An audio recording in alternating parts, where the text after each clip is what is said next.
now, with that being said, we talked about some older games that are getting remastered. We talked about games that really revolutionize everything. So now what we're going to do is we're going to move on, and we're going to talk about three games that are coming out in the approaching future. That's actually very close now.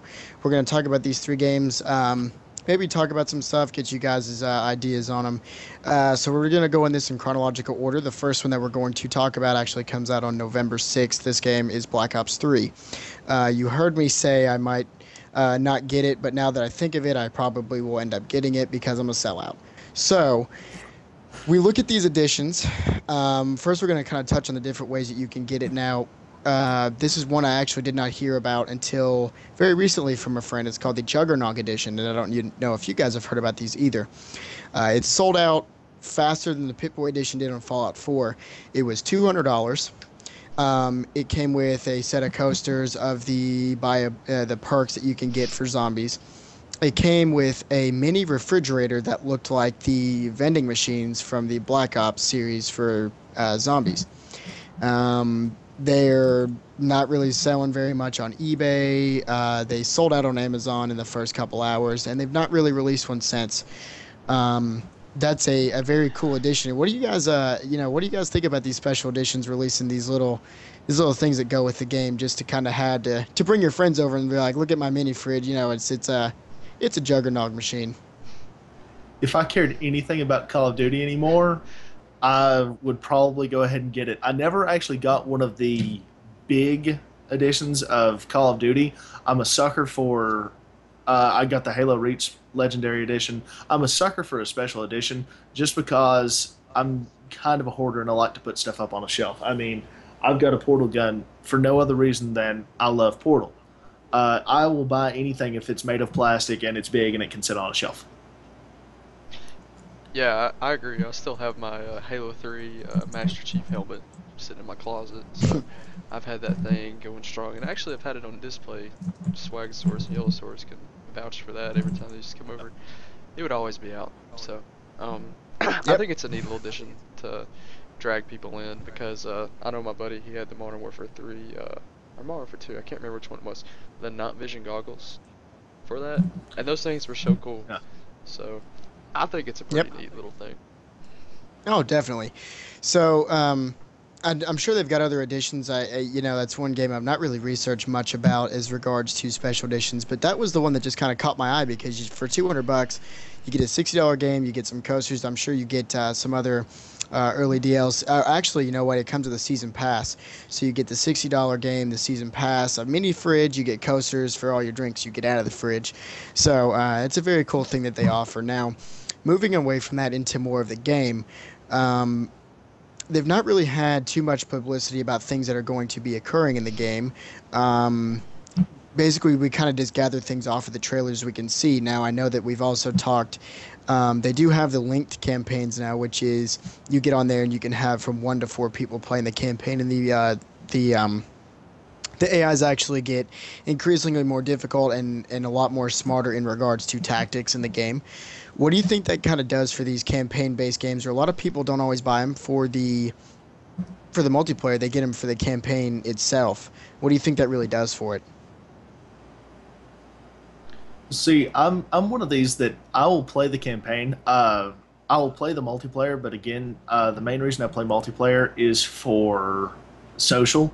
I like to get on and I like to chat with the people that I'm playing with. I like to do all that kind of stuff.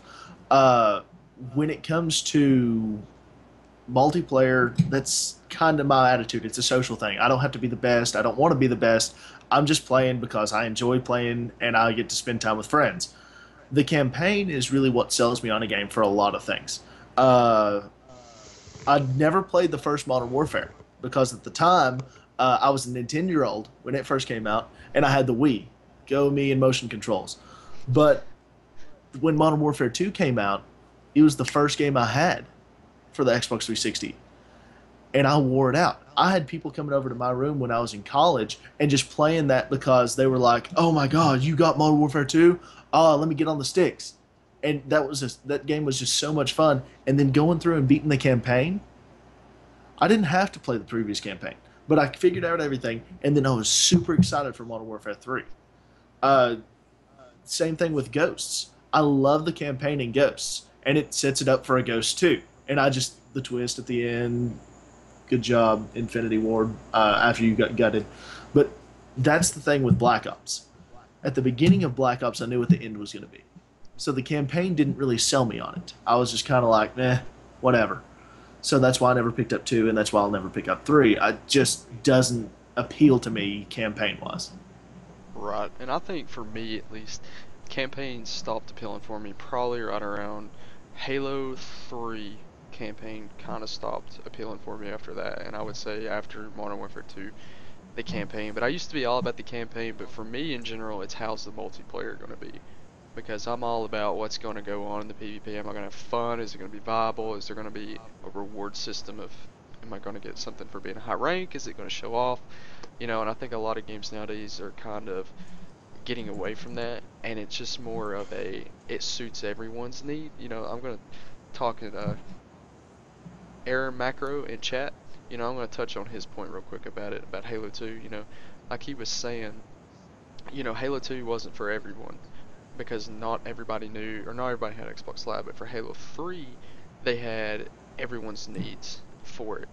And that's one of the things too, I know this is a little off topic, I'm just touching on chat, but they made Halo 3 because they knew how popular their game got off Halo 2, so they tried to appeal to all the different types of FPS shooters. They tried to make Halo kind of blend in with the Call of Duty type. I know it's not completely with the Call of Duty type, but they tried to add more variants into their loadouts, you know, more types of grenades, just try to give it overall feel to suit everyone. So. Yeah. Now, with that one, when you talk about overall appeal to everyone, let's talk about some of the things I kind of noticed in the trailer for this game.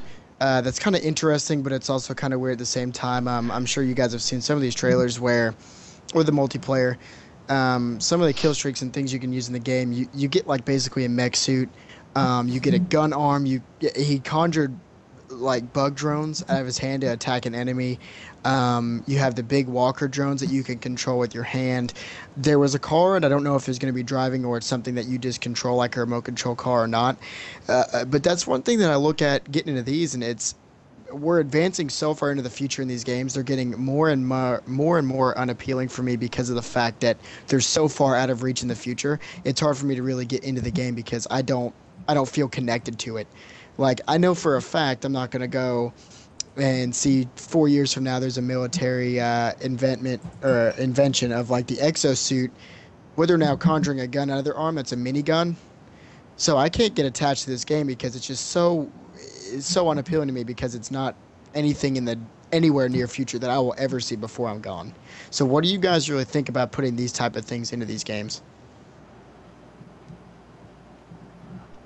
if I This is what I said a lot with Advanced Warfare. When Advanced Warfare came out, everybody was talking about it, and they just kind of looked at me and said, "Well, why aren't you going to play this game? This game looks so much fun."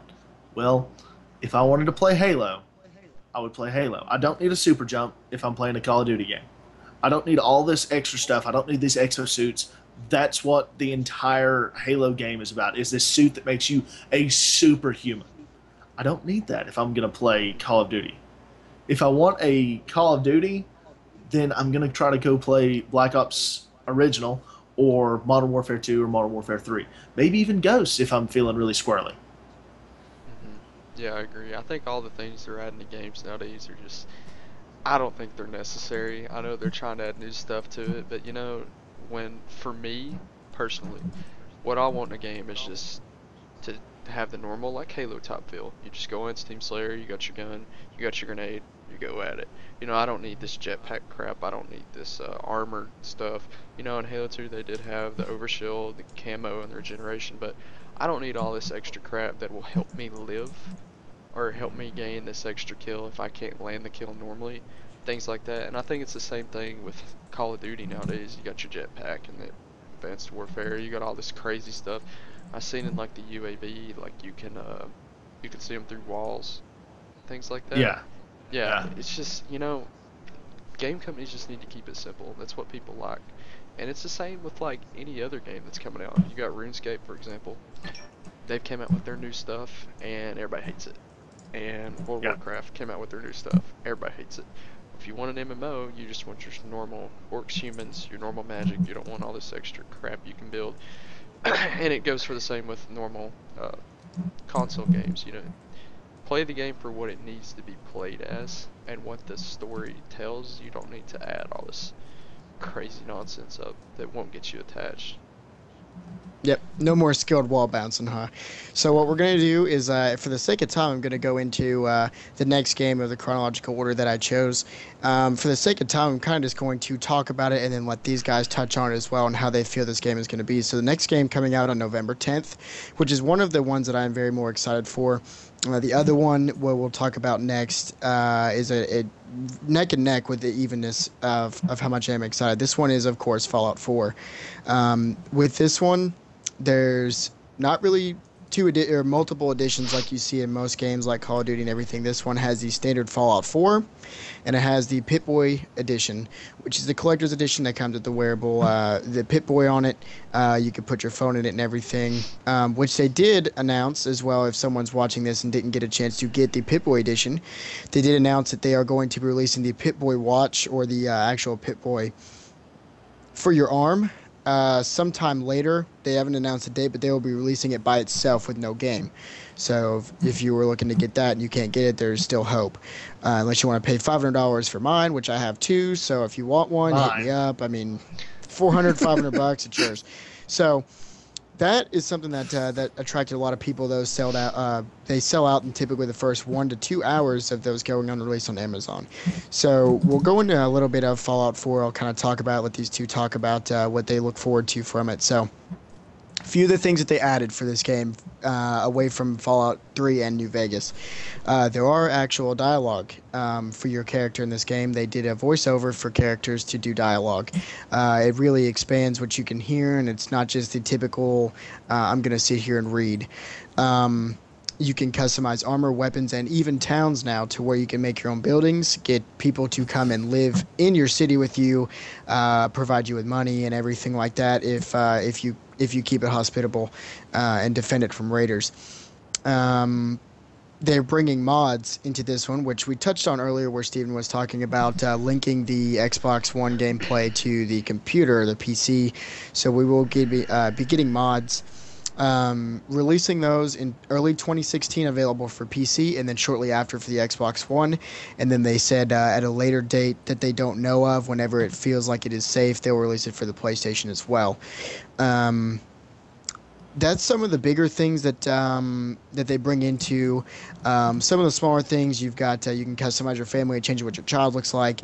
You could walk away in the middle of a conversation, and someone says something you don't like. You don't have to disagree and start a fight. You literally just step back and then shoot them in the face. So that's something I look forward to as well. And one other thing that they did stop in Fallout 3 that people always knew about, you could skip half the story by going directly to one of the vaults. You go talk to your dad and you skip half the story and continue with your day. They did stop that from being a thing because they now have level-specific zones. So you can't go into a level 10 zone and try to kill a Deathclaw right out of the vault. So that's something to keep players true to the game. So what do you guys, with some of these things that I've said, and if you know anything that I don't, feel free to share with the viewers. But what do you guys more excited about this game, or what do you think that they're doing right with this? Everything. I mean, is there anything that they've done wrong with this? That's my big question. We'll find out in November. Yeah, very true. But I mean, this is a game that I've been so excited for. I never actually, again, I was a Nintendo-year-old when I was in high school, so I never owned an Xbox 360 or anything that was capable of playing Fallout 3 until I got into college. And then when I did, I watched a buddy start playing, and I was hooked. I couldn't wait to go buy Fallout 3, especially when it came on demand, and I just started playing it. I hounded another one of my buddies because he had the Ultimate Edition, the Game of the Year edition that came with all the DLC on discs. So I hounded him until he would let me borrow the discs and just download all the stuff, put it on my game. And I mean, Fallout 4 is such a big impact. I just went out and bought this because I'm going to go out and I'm going to start playing Fallout New Vegas because I never have before. I started it and then I quit. Mm-hmm. It's just not one of these things that appealed to me at the time because I was still stuck on Fallout 3. Now, if they build on Fallout 3 in a better way than New Vegas, in my opinion, uh, I'll be super excited. But I'm still going to go back and I'm going to play New Vegas because I need a Fallout fix right now. Right, right. And for me personally, I've never played any of the Fallout series, but Fallout 4 does stand out to me because it feels like it would give me that sense of, wow, this is an amazing campaign, or wow, this is an amazing feature. I know for me, when the campaign, for like personally changed for me, I bought my gaming computer and it came with Metro Last Light. And I know there's no multiplayer or anything on that, but I played through that and I was like, wow. And a lot of these games throughout of when I quit playing campaigns, I've missed a lot. And I feel like Fallout 4 can give me that sense of, maybe I can get back into the campaign type deal. And like Eric said, there's certain areas that you can only go to. There's certain this. I think gaming companies are adding a lot into their campaigns to make them feel like you're not just going through and beating a story. You know what I mean? Mm-hmm. You're going through and Yeah. Yep. there's multiple things you have to do nowadays. It's not just, all right, you go here, in the first act, you know who the last boss is going to be, and then you got to get through all this crazy stuff to get to him. You know, it's just the way that gaming companies are taking an approach to do their campaigns and things like that are pretty cool in my opinion. Yep, and real fast before we move to the next game, said this is something that might be interest you. There's a collector's edition they're releasing, or they did release, and they're available to buy that my friend told me about. Comes in a actual mini nuke that they've got from the game, which you don't know about, but it's a small bomb. You take the top off it, and it has Fallout 1, 2, 3, and New Vegas in it. First two were only on PC, so that might be something that interests you, and you could also get all the other two on PC if you really wanted to catch up on them, and for any of our other PC gamers out there. So, last game that we're going to go to is one that is my personal favorite, my excitement. These guys know how much I am excited for it, as well as any of my friends who's ever talked to me about an Xbox 360 or a regular Xbox or an Xbox One. This game comes out on November 10th, and this game is Star Wars Battlefront, being made by DICE and EA. Now, this is a game that I honestly have begun putting personal time at work aside for because I'm getting the midnight release, and I may even ask off for that next day so I can stay up all night and play it. So, um, a lot of people are looking at this as something that is either going to be a huge success or a huge disaster, because the only people who are extremely interested in this and know the magnitude of this game are the players who have, of course, played the first and second Battlefronts. Um, we're going to talk about some things in this game that they're releasing that's going to be new. So you're going to not be able to, if someone comes up to you and says that this Battlefront game is just Battlefield in a Star Wars environment, you can tell them it's not going to be the same. So first thing, we're going to go through some of the features that they're going to be releasing. What they've said is they're doing maps for all of the new, not all of them, but majority of the main new planets from the new movie that is coming out.